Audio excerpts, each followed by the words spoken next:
What's going on, guys? Welcome to today's video. In today's video, we're going to take a look at Algorand or ALGO and take a look at the long-term and short-term charts for ALGO. If that sounds good to you, make sure you smack the subscribe button down below. Now let's jump right on in to the video. As we jump right on in to the longer-term time frame chart of Algorand, as you can see, we absolutely just blasted through this old resistance area. As you can see, there was a lot of confluence in this green box, which used to be a red box. Let me say it, guys, it used to be a red box, now it's a green box. You guys know the support and resistance flips are absolutely huge for these cryptocurrencies. As you can see here, we had a bunch of resistance at this green box. We had a kind of head and shoulders, a perfect head and shoulders back here, honestly. It was actually pretty crazy back there. We had resistance here, resistance here, resistance here. We absolutely smashed through it.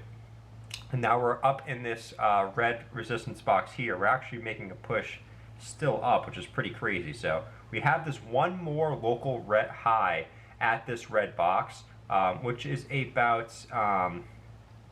about just a little bit lower than the 50-cent mark, about the 49-cent mark to the 43-cent mark. This is all a bunch of resistance here. If we actually can break through it, which Algorand looks like it just wants to go up and break through it today, which is pretty crazy after the move that it just had yesterday. Pretty insane move there. If that does break through, there's absolutely no resistance up until about the 72-cent to 82-cent mark, which is another local high here. And then after that, it's pretty much just blue skies. I mean, look at how much trading was back here. Absolutely almost nothing, almost no trading was done after this next red box, which is absolutely huge. So make sure to look. If we do break this red box, I would probably put it in a trade, not financial advice, but I will be putting it in a trade right above this red box because it's absolutely blue skies up until this next red box. So that's the first chart I wanted to look at for Algorand, just kind of the support and resistances, and show that we did actually confirm this. I want to see if maybe we can come and retest this as support, but if we do end up just breaking through this, maybe we come and test this and then we come back down and test this as support before moving up. We'll see what happens as far as the support and resistances, guys. But I want to flip on to the next chart that I want to talk about for Algorand, and that is just kind of the EMAs here, or exponential moving averages, if you guys don't know what they are. Typically, in a bull market, you want to stay above both of them, and in a bear market, you're usually below both of them. So as you can see here, this orange line is the 200 EMA. Algorand hasn't been around for that long, so we haven't had that much data for it.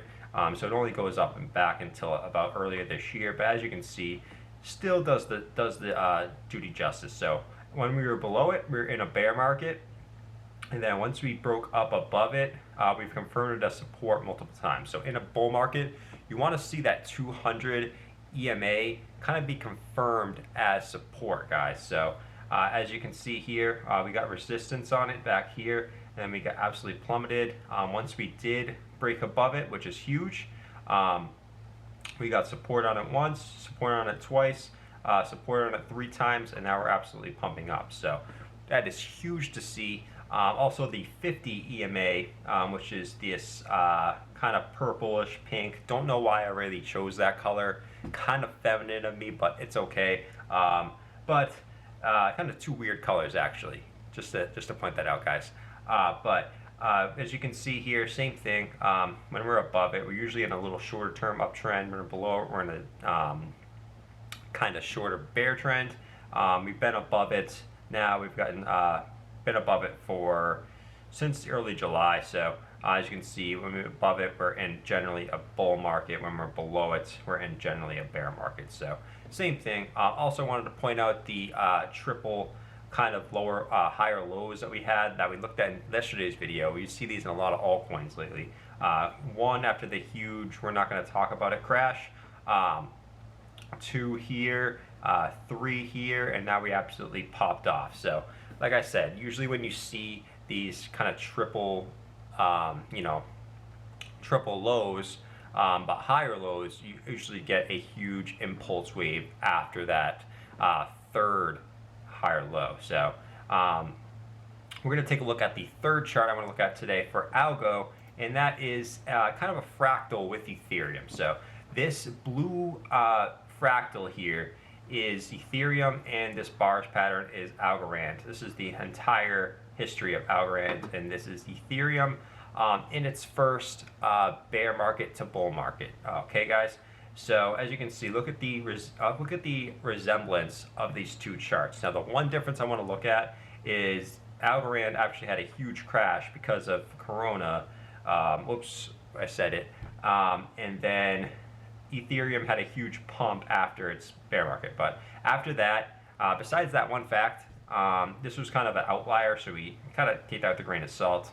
But besides that, we pretty much have had, consolidation for a while. Same thing here, we had consolidation for a while, and then we absolutely popped off.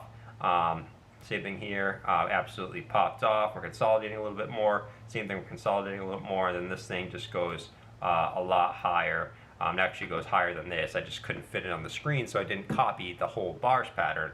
But you guys get my point of where I think this is going. I love to look at fractals. A lot of people don't like to look at fractals because say past success does not equal future success. But a lot of these altcoins, they do follow the same patterns, and it's huge to look at. Kind of the history of Ethereum, because Ethereum usually leads the market, and a lot of these altcoins copy the patterns that Ethereum did in its previous bull market, guys. So that's the three charts I wanted to look at for Algo today. I also just wanted to take a quick look at Bitcoin and give you guys a quick update of what I'm seeing, because we know Bitcoin leads the market and a lot of these altcoins follow what Bitcoin does. Basically what I see is this. We have decreasing volume here, right, guys? So that usually means that we're in some sort of consolidation pattern. We have two different options that I see we could possibly be in. We could be in this giant ascending triangle, which is a bullish pattern, and we could be in this symmetrical triangle, which is usually a continuation pattern, and we've been in a bull market, so that usually means that we'll go up from this point, guys. As you can see here, we've had this confirmed, kind of upward support line. We've had multiple touches here. It could be coming back down to retest it now, actually, but the upwards resistance line is a little more unclear. As you can see here, the daily closes have been right at this line the last two times. We've had four different times that we've opened or closed right at this line, guys. So that could go straight across, and that could confirm this ascending triangle, or it could be in the symmetrical triangle, taking from the wick on the top here, coming down to the candle bodies, and then continuing back down. Right now we're a little unclear because we didn't really when we came back up here, we really didn't test either this line or this line, so it's a little unclear which one of these patterns we're in, but nonetheless, the symmetrical triangle ends in the 12th of August, and the ascending triangle is the 13th of August. So either way, we should be getting a breakout within the next 3 or 4 days. In my opinion, up, because both of these patterns, to me, signal that we're going actually higher than we are now. But that's just kind of the update I wanted to give with Bitcoin. The the volume is decreasing. Usually, when you see decreasing volume, Bitcoin is coiling up for a huge move. So just keep an eye on these two patterns that could be playing out for Bitcoin. If you guys enjoyed today's video, please make sure you smack that subscribe button down below. It gives me huge motivation to make these videos every day, every single day for you guys. I'm gonna go outside. It's could be raining today, so I'm not sure if it's a beach day or if it's just kind of one of those days you kind of maybe take a walk or go shopping or something like that in case it's raining. It's a little cloudy outside, so I'm not 100% sure what my plan is for today. But I hope you guys enjoyed the video. Don't stare at the charts all day. I almost said don't subscribe. What the heck is wrong with me? But don't stare at the charts all day. The price is not going to change whether you're looking at the charts, whether you're outside on a walk, whether you're walking your dog, whether you're visiting your mom, you guys get the point, right? Just make sure you guys aren't staring at the charts all day, and I hope you guys have a great rest of your day. I'll see you guys in tomorrow's video.